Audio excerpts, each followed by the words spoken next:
Hi everybody, Levi Clay here, and in this short video I am going to see if I can turn my Custom Shop Strat from having a plinky bridge pickup to something with a bit more meat and balls. So I've always been a fan of the bridge pickup that you hear on the guitars of players like Eric Johnson and Scott Henderson, and I bought a beautiful Custom Shop Strat recently. In fact, there's a video on my channel where you can see me shopping for that Strat. Beautiful guitar. I love the way it looks. I love everything about it. In fact, let me bring it up so we can talk about it. So as you can see, it's an outrageously bright graffiti yellow 60s Custom Shop Strat, and I ordered this guitar. I say I ordered it. I had it moved from Newcastle up to Glasgow on Guitar's website. When I saw the picture of it, I thought it was absolutely beautiful and I wanted to give it a try. It turns out it was a wonderful fit.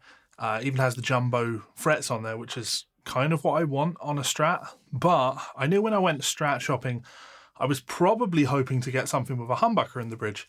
And of course, this has a single coil in the bridge. So I got the guitar, gave it some playing, and love everything about it, apart from that bridge pickup, which just sounded too Hank Marvin and not enough Scott Henderson.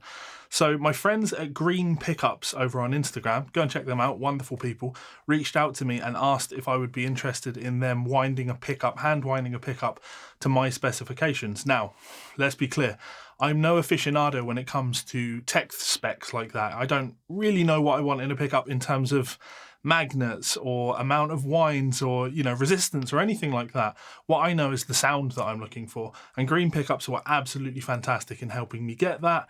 You know, I sent some clips of some Scott Henderson stuff and I was like, you know, that bridge pickup sounds fat. It's on the verge of being a humbucker when it's not humbucker. So they sent me a pickup, and I've just had it put in the guitar. I did some before and after clips for you so you can hear this pickup when it sounded thin and now in the meatier form. If you enjoy this video, do give it a comment down below and hit that subscribe button and let me know what you think about the difference in sound between these two pickups. Can you hear a noticeable difference? For me, on the clean tones, it's minimal, but when I kick on that overdrive, the new pickup is infinitely better. So thank you so much to Green Pickups for hooking me up with this wonderful little tool, which has made my beautiful Custom Shop Strat an absolute belter of a guitar. So here are those clips. Enjoy. Laters.